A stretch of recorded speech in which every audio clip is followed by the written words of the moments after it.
Interesting how CNN can pretend they run an unbiased news station.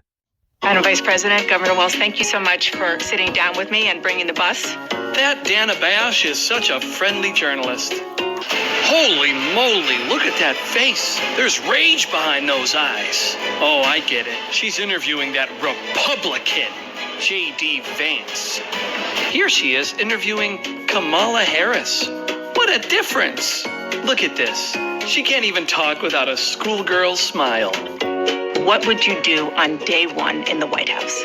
One of your campaign themes is we're not going back, staying on President Biden. Is that normal? That cannot be normal.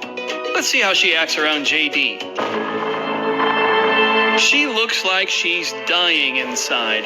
There's no evidence that Kamala Harris threw him overboard, but I want to move on. JD is totally thinking, you bitch.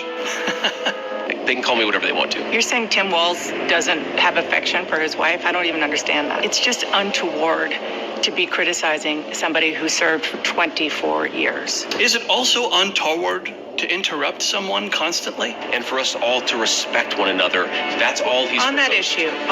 I wonder what Kamala Harris thinks about the fact that she lied to the American people. I'm interviewing you, not about Kamala Harris. Joe Biden's mental. Do you recognize them as parents and more broadly as being part of families? Well, of course I do, Dana. I mean, you know my life story. I was actually raised. I was raised, but Dana, I was raised. By name. And I think that that's what we should be talking about. One last question. Donald Trump didn't serve in the military.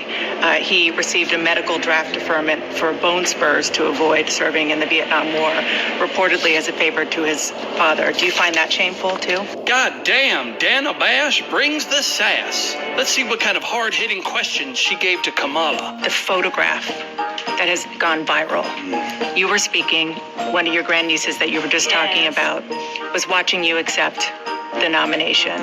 You didn't explicitly talk about gender or race in your speech, but it obviously means a lot to a lot of people, and that viral picture really says it. What does it mean to you?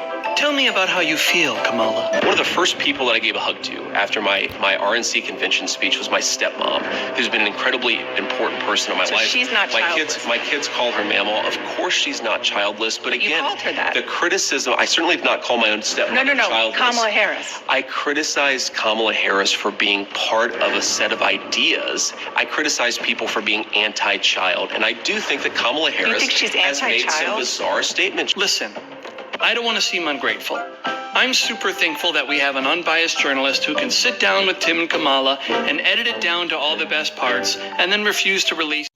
Thanks for watching. Be sure to like and subscribe.